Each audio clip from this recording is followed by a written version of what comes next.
Hey, family, it's your sister Jocelyn here, and welcome to another episode of Faith on the Journey. If this is your first time tuning in, we welcome you. We are so glad that you are here and want you to know that we're committed to helping strengthen your faith, heal your heart, and discover a sense of community.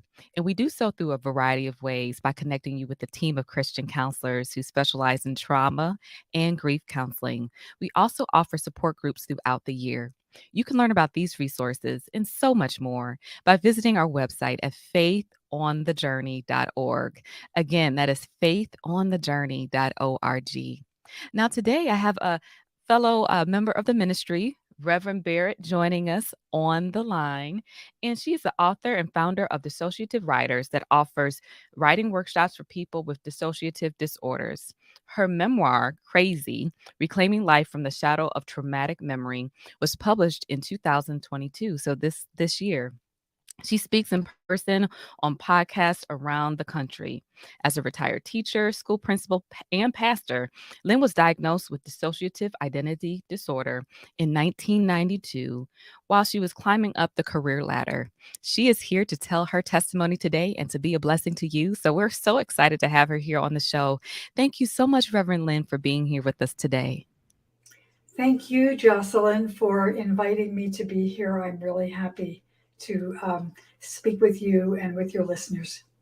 Yes, yes. So you are doing some amazing things and I know it was a journey to get to this point. So I would love to take some time back, all the way back to 1992 when you first Mm. had the diagnosis to talk about what was your life before, like right before you got the diagnosis, and then tell us about that moment when you found out about the disorder. Well, yes, thank you for asking that question. It's a big question, so let me see if I can condense it into a way that's easy for people to hear and understand. So, the moment of my diagnosis was actually a moment of relief to know that there was a reason for the craziness that I was feeling. 10 years leading up to that diagnosis, I was doing what psychologists call decompensating. I was losing all of my ability to cope with the normal ups and downs of life. Oddly enough, at the same time that that was happening, I was also excelling as a teacher in the classroom. So parts of me were falling apart. Parts of me were suicidal all the time. Parts of me were in constant body pain. Parts of me were having conversations with myself from different strains of thought. But there were parts of me that were able to go into a professional setting and function well. So that actually made me feel very, very crazy. I didn't understand what was going on. My family was falling apart, maybe in a large part because I was falling apart. And you know that as mothers, we're the linchpin in the family. Um, and my husband was not around, and we eventually got divorced. And it was a very painful, painful, and ugly time in my life. I attempted suicide once. I was admitted to a psychiatric hospital for 30 days, unrelated to the suicide attempt. There were a couple of years in between. And I really was at the point in my life where I couldn't even imagine living. I couldn't imagine going on. I didn't think my children um, were being helped by living with a mother who was in a fetal position in bed and not able to give them the kind of nurturing care that they deserved. And so I really was um, probably considering a suicide a second time. It was after I came into the hospital and spent 30 days stabilizing and came out of the hospital moved to a new city, had a new job, and um, started to tried to start over. I found a new therapist, and at that point, I was committed to doing whatever I had to do to get better because I knew I wasn't doing anybody any favors in the condition that I was in. And so I over the course of I guess the next 9 months, I began to become aware of some different parts of myself that had different names and different perspectives on life and different emotions that they held. And I then was taken to a psychiatrist who confirmed the diagnosis that my therapist and I were um, imagining might be. So, and so that was what was happening up until the diagnosis. It was extremely painful and terribly confusing. And as with many people who have this disorder, I really felt like the world would be better off if I weren't there, and if I just left the world. Wow. That is that sounds like a season. It was so heavy, so dark for you, and I'm grateful that you were able to get connected to resources to help you to understand what was going on so that you would not take your life or attempt to do so that second time. So you mentioned that this diagnosis was almost like a relief for you to help you name what was going on, because then maybe there could be some solutions to that. So talk about what was that process after you received the diagnosis? Was it something where it was mixed feelings, like it was a relief, but also you had some other emotions with it? Like what was going on with you following the diagnosis? Well, first of all, I would like to say that I was born and raised as an atheist. That's what my parents taught me. They said that people who believe in God are either stupid or weak. And even though I recall as a very young child having this yearning for God and really an experience of God, I pretty much followed in the footsteps of my parents because when we're little, our parents are God of a sort. And so, as I just want to add that piece to it because during that whole decompensation piece, that 10 years that where my life was falling apart, that was about the age of 35 to 45. Those were the periods of time when the little cracks in the clay pot that was me were beginning to get filled with some new sense of the divine presence. And we can talk about that more later. But I just want you to be aware that that was beginning in my life as I was falling apart. And then when I had the diagnosis, I began the treatment for this, which is nothing exotic or unusual, but I will describe it to you a little bit. There's no medication that will cure dissociative identity disorder, and there's no easy way out of the disorder, but it's actually very, very treatable if you enter into a counseling or therapeutic setting where the therapist understands the disorder and is able to frame your therapy in that manner. So, if I may, I'd like to spend a minute just describing what is the cause of this disorder because we're not born with it, although we may be born with a predisposition to dissociate in traumatic during periods of trauma. We are not born with dissociative identity disorder, which used to be called multiple personality disorder.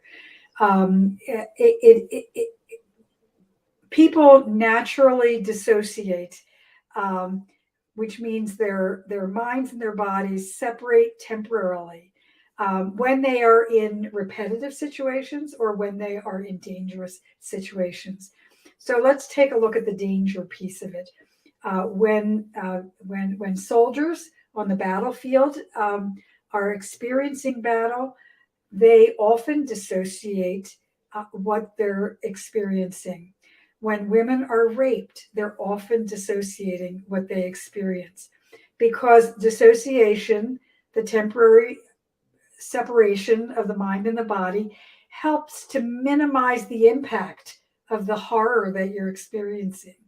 So it's a natural body mind response to danger.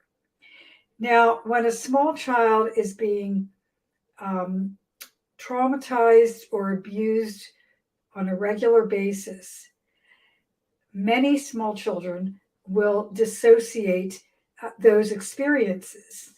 And when it happens over and over again, those experiences get sort of crystallized in one part of their brain and separated from the other part of their brain because it's really functional for the little child to go back into their setting and rely on what may be the very same adults who are hurting them are also the adults who are protecting them.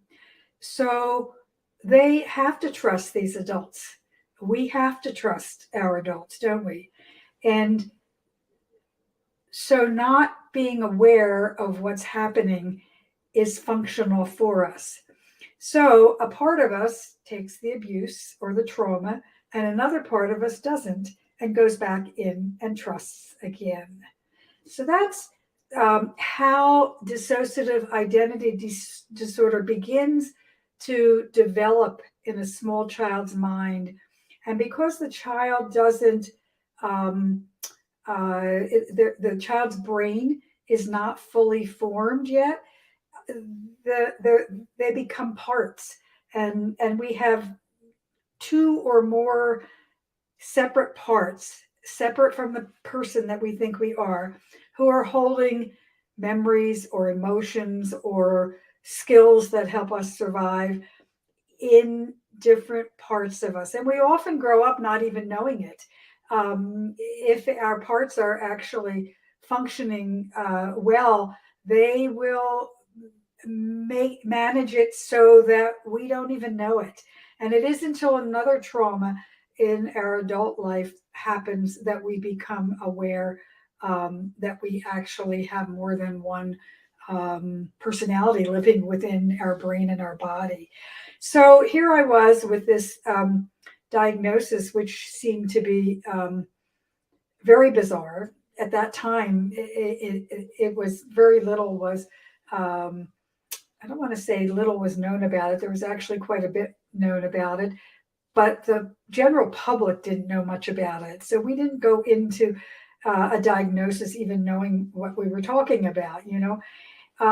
And so the treatment for this is to work with a therapist who understands dissociative disorders and who is willing to work not only with me personally, but also with those parts in me that are holding memories or emotions or past events that I don't remember. And in working with me and with my various parts, and I had over 20 parts, um, what happens then is the amnesic barriers between the parts begin to lower. And so, whereas I didn't know that X, Y, and Z happened, I learn about it from another part. And XYZ may not have known that another part of me existed. And as we start to communicate over time, we have less amnesia and we have more clarity about who we are and about what happened to us. So this was a 10-year journey for me as well. Somehow my system seems to work in decades, you know, and it took another good 10 years for me to work in this sort of therapeutic environment and to heal from the effects of chronic trauma and to which means addressing many, many different issues, including relationship issues and trust issues, because obviously in that kind of an environment growing up, I would have uh, definite relationship and trust issues. So I needed to work on that. I needed to work on the triggers, the things that would happen today that would elicit over the top emotion that wasn't proportional to what happened. Well, why is that? So I'd have to go in and find out what that trigger was all about, um, and heal that. So all of those pieces had to be healed, and they had to be healed in me as the Lyn you see sitting before you, but they also had to be healed in me in different parts that were also in my brain, And so that really was the process. The closing part of my story is coming to faith and coming to integration. And so in my case, all of my parts knew one another, they knew what had happened, and they wanted to become one again. Because when we had functioned as one, we had a good life. But when we were functioning separately, that's when everything fell apart. And so I integrated, and it was a very natural and organic process of integrating. And throughout all of this time, I was um, experiencing uh, deeper opportunities to uh, come in touch with the Lord my God, who helped to guide me along this process. And as my faith began to grow, I did not experience a miraculous healing, although I do look at it right now today and say it was a miracle. But it took a long time and a lot of hard work. But what I did experience was God putting me in places and with people where I could begin to do the real healing that needed to be done. And so I am forever grateful to God for having led me along this path to healing, to a place where I can sit here and have a conversation with you and be a help, perhaps, to some of the people who are in your listening audience. That's wonderful. Praise God for that. And I know you spoke of the decades, the 10 years, Mhm. and I would love for you briefly to talk about your process, if this was a process for you, of addressing any shame that might have been associated with the diagnosis, because that you laugh, so clearly that just rung a bell with you. Could you speak to that? Well, yeah, and I honestly, I'm not exactly what to say. I don't know how I dealt with it, but I did, and so my shame was primarily located in a part who took on the name of devil, and devil was in my it was like in my heart, and pumping the shame out throughout my body. It was like your heart pumps blood. Well, devil pumped shame. And there's a whole story behind devil that I won't go into with you about how he came to be and so on and so forth. But I want to say to you that uh,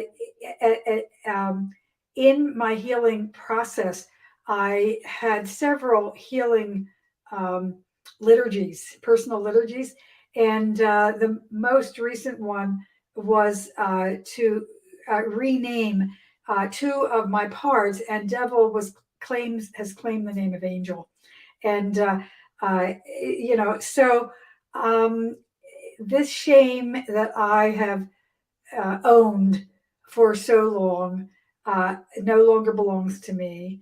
I think I still have a little bit of shame. I think we all have shame, and we probably carry some shame with us to our graves. Um, but it doesn't consume me. and it's something that I understand doesn't belong to me.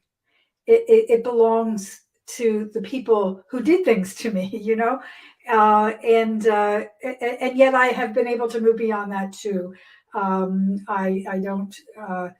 Um, I, I'm always cautious about the word forgiveness, but I'm certainly beyond bitterness. I understand that the world is very broken, and I got caught up in the midst of that brokenness, and much of that brokenness got put on me in a way that it never should have happened. Just as much of that brokenness is put on many of your listeners, that brokenness that has been put on them is the shame that they own, that they think they own, but it doesn't belong to them. It belongs to the world. It belongs to the others who have who have done that. And I say that also with the caveat that I am hardly a perfect person. So I do try very, very hard to own my own stuff, but my own stuff is different from shame. So I own my own stuff, but the shame does not belong to me. Amen. And I think that's very important to be able to identify that what you said that, the experience that you had, especially when you were sinned against, that shame does not belong to you. And Yeah. releasing that is an important part of the healing process. So I appreciate you sharing that. And today's episode is titled "You Are Not Your Diagnosis." And I think that it's very important, even though the diagnosis gave you some sense of relief, I think sometimes people can see their diagnosis as their identity. And I would love for you to spend a little bit of time talking about the difference between the two, because I believe that's crucial. I think that's a very important thing that you're saying there. It's not a train of thought that I've spent a lot of time thinking about, but I think you're absolutely right that my name is Lyn Barrett. And I have DID because it never goes away. I mean, even when you're integrated, your brain was still formed that way. But I am so much more than that, and I am a wife. I have a good, honest, faithful husband, and I am a mother and a grandmother, and I'm a neighbor, and I'm a friend, and and I'm a person who has had much pain in my life. So I can really relate to people who are suffering because I have suffered. But with the help of God and the work of really deep therapy with very supportive people, I have been able to move beyond that pain, and I've been able to move beyond my diagnosis. But at the same time, uh, part of my role here now today, at the age of 75, uh, I can speak about it without shame, and I can speak about it without worrying about stigma. And so that's why I do claim the name of DID right now, not for myself so much, but for others. Because if and believe me, 20 years ago, even 10 years ago, when I was still in the workforce, I was in the closet about this because I didn't want to risk my job, and I didn't want to risk friendships or relationships, because there still is huge stigma. There's huge stigma about it. Today, I can speak for other people who are not able to speak to their diagnosis because of the risks that are involved. But I have no more risk. There's no risk for me now, and again, I'm grateful to God for that, because I think that's, in some ways, I think that's what I was made for. That I've been in ministry in many different ways, but this is a different kind of ministry, and it's for such a time as this.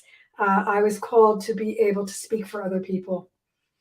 That's amazing. And it sounds like once you were able to integrate the different parts of you and your faith was being developed, you were able to start really making progress in your life in other ways, even a new romantic relationship that ended up in marriage, which is so exciting. Can you tell me a little bit about that process? Were you scared to engage in a new relationship before, going to marry your husband? Well, I worked so hard in therapy on healing my fears and healing my lack of trust. And I always knew that I wanted to be in relationship. And so I actually, at a certain point beyond my integration, I thought, okay, I'm ready now. I am ready for a relationship. But it didn't come, and it didn't come, and it didn't come. 10 years after integration, and this is the part of the story that I think you're not expecting. I met my second husband who fell madly in love with me. uh, and so I fell madly in love with him, and we married. And 4 days before our first anniversary, he died suddenly and unexpectedly. What a shock! What a tragedy! And I emailed 100 friends and family members that night and told them. And I said, the grief is great, but the gratitude is greater because uh, he and I had given each other so much. We needed each other.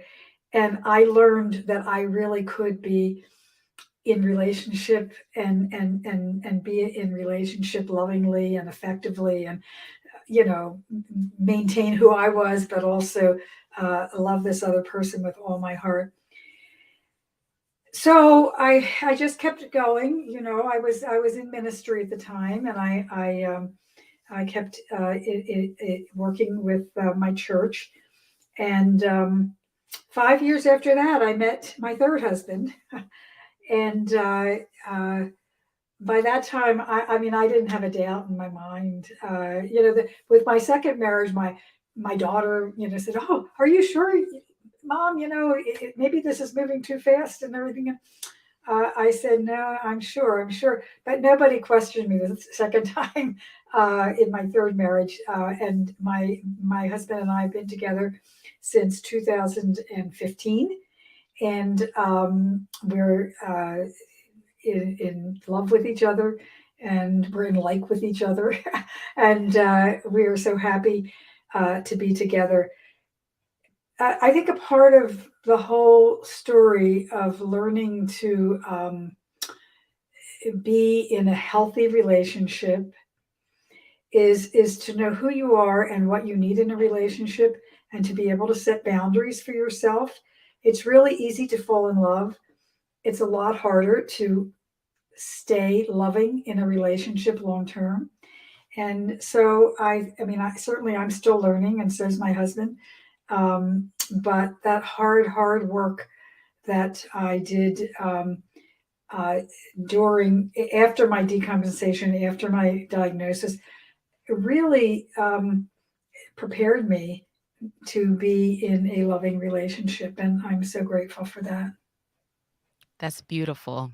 I love that. I actually wrote down that quote. It's easy to fall in love. It's hard to stay loving. I think that's great, relationship advice Remember that that? you gave us. Yeah. I will quote you on that. But it's so if you could just briefly share a little bit about your book and some of the lessons that you want those who read it to walk away with.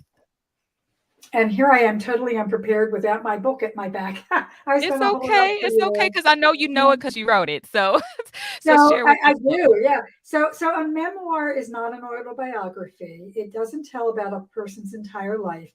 It tells about a slice of that person's life. And that was perfect for me to tell about this slice of my life. Crazy reclaiming life from the shadow of traumatic memory um, uh, begins as I am decompensating. It shows you actually my wonderful family, my children before the decompensation, but then it shows the secondary trauma with my divorce with my husband, and how I decompensated, how I ended up in the hospital, how I was diagnosed. It introduces you to, I think, about 12 of my altars. And then it shows you, and throughout it all, I weave my faith story in there about not believing in God at all, and then sensing God's presence, even though my mind didn't believe in God, my heart did, and how that began to grow and grow and grow and help um, guide my therapy, my healing process. And it ends really at my integration. I have an epilogue that tells you a little bit about what's happened since then. It's a very readable book, I've been told, and I've been told it's a gentle book. I'm not quite sure what that means, but that's one of the words that has been used to describe it: gentle and very, very readable. And I would like to just mention that in the process of this, I've started this group called Dissociative Writers. And this is for people who have dissociative disorders. There is a continuum of disorders, so you don't have to have DID to be in this. And we meet weekly in different kinds of writers' workshops, and we share our writing, and we support one another. It is a safe place, and it is a place that can encourage healing, and a place that actually, I think, helps us learn how to bond with other people when bonding has been difficult in the past. So I do hope if you go to my website, you can find a link that will take you to Dissociative Writers. And if there's anyone out there who's interested in this, I hope that they will explore that. Yes, definitely. We'll put your website in the show notes, and I think that many people were encouraged by this conversation, especially if they're dealing with a diagnosis and they're feeling alone in it. And clearly, you're not alone, and there's people who've gone down this path before, and it's something where we see some beauty on the other side of this, even while you're still. You said it will be with you, but you've learned how to manage it, and God has really healed you in amazing ways. And so I'm grateful for this testimony of faith and for you being on our show today. Thank you so much for joining us, Lyn. You're welcome, Jocelyn. It's my pleasure. Yes, yes. And thank you all for being here on this episode again as we try to connect you with amazing testimonies to encourage you on your journey. And if you were blessed by today's episode, don't you forget to subscribe, leave a review, and share it with a friend who needs to hear this information. Also, don't forget to check out our website where you can find free healing resources. You can learn more at faithonthejourney.org. Again, that is faithonthejourney.org. So that is it for this week. Thank you again for tuning in. And until next time, you keep your faith on the journey. I'll see